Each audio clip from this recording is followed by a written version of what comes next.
السلام علیکم ورحمۃ اللہ۔ یہ جانور جب ذبح کیا جائے اس کی اوجڑی کپورے اور تیلی جگر دل وغیرہ یہ ساری چیزیں حلال ہو جاتی ہیں۔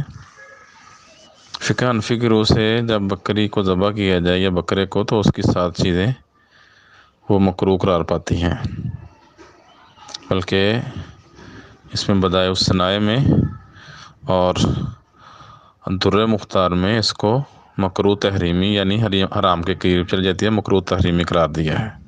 باقی بھی فقہ حنفی کی اور کتابیں بھی ہیں، تو ان کے دلائل کی طرف آتے ہیں۔ پہلی دلیل انہوں نے سورہ اعراف کی آیت نمبر 157 کو دلیل بنایا ہے کہ نبی صلی اللہ علیہ وسلم کی جو ذمہ داریاں ہیں ان میں سے آپ کی ذمہ داری ایک یہ بھی تھی، آپ کی ڈیوٹی وَيُحِلُّ لَهُمُ الطَّيِّبَاتِ وَيُحَرِّمُ عَلَيْهِمُ الْخَبَائِثَ، کہ ان کے لیے پاکیزہ چیزیں حلال کرتا ہے اور ناپاک چیزیں حرام کرتا ہے۔ تو کہتے ہیں جی یہ چیزیں بھی شرمگاہ، کپورے، مثانہ اور پتا اور غدود، خون، یہ چیزیں بھی مکروہ ہیں، ناپسند کی جاتی ہیں، لوگ پسند نہیں کرتی، اس لیے یہ بھی حرام قرار پائیں۔ تو یہ آیت سے استدلال ٹھیک نہیں، کیونکہ جس سیاق میں یہاں آیت بیان ہوئی ہے وہاں ان چیزوں کا بیان مقصود نہیں، بلکہ اہل کتاب مخاطب ہیں کہ اہل کتاب کے لوگوں کو بھی نبی کی اتباع کرنی چاہیے۔ پچھلی آیت میں وہی لوگ مخاطب ہیں، الذین یتبعون الرسول النبی الامی الذی یجدونہ مکتوبا عندہم فی التوراۃ والانجیل، وہ لوگ یہود و نصارہ میں سے جو امی نبی کی پیروی کرتے ہیں جسے وہ تورات اور انجیل میں لکھا ہوا پاتے ہیں۔ تو یہ نبی اس کے اوصاف کیا لکھے تھے وہاں بھی، یامرہم بالمعروف وینہاہم عن المنکر، یہ انہیں نیکی کا حکم دے گا، برائی سے روکے گا، اور ان کے لیے وَيُحِلُّ لَهُمُ الطَّيِّبَاتِ وَيُحَرِّمُ عَلَيْهِمُ الْخَبَائِثَ۔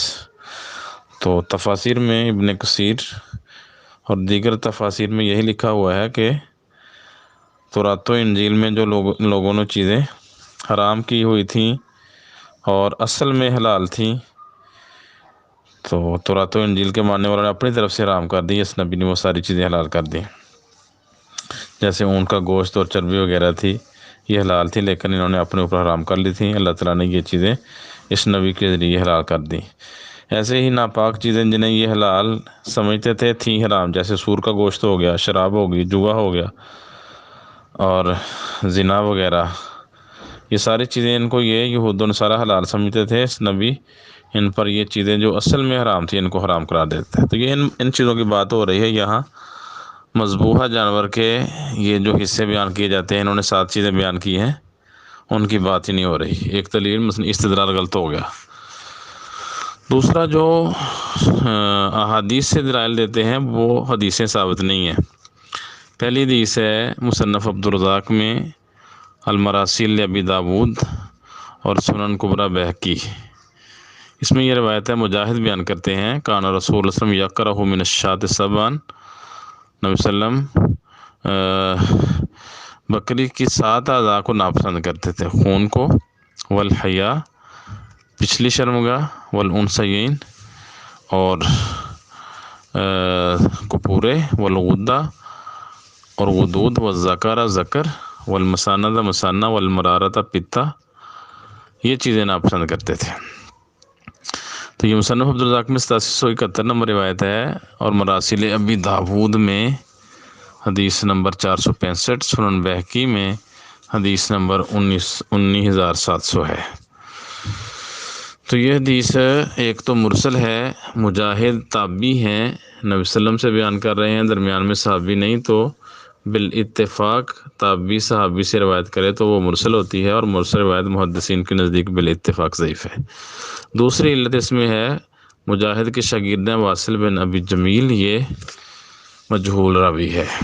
علامہ البانی رحمہ اللہ نے اس حدیث کو سلسلہ ضعیفہ 4292 نمبر حدیث کے تحت اس کو ضعیف قرار دیا ہے۔ دوسری مرفوع حدیث ہے طبرانی اوسط میں کہ عبداللہ بن عمر رضی اللہ تعالیٰ عنہ بیان کرتے ہیں کان رسول اللہ صلی اللہ علیہ وسلم یکرہ من الشاۃ سبعا، رسول اللہ صلی اللہ علیہ وسلم بکری سے 7 اعضاء کو ناپسند کرتے تھے، المرارۃ والمسانۃ والمحیات والذکر والانثیین والغدۃ والدمہ۔ تو یہ مرفوع روایت ہے عبداللہ بن عمر سے، مرفوع روایت جو ہے یہ مانکڑت ہے۔ اس میں عمر بن موسیٰ جو ہے اس کے بارے میں ابن اساکر کہتے ہیں یاضع الحدیث، ابن عدی کہتے ہیں یاضع الحدیث، یہ حدیثیں گڑا کرتا تھا۔ تو دوسرا یحییٰ بن،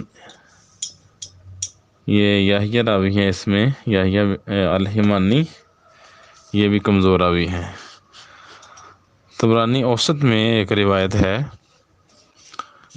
طبرانی اوسط میں وہ بھی سخت ضعیف روایت ہے۔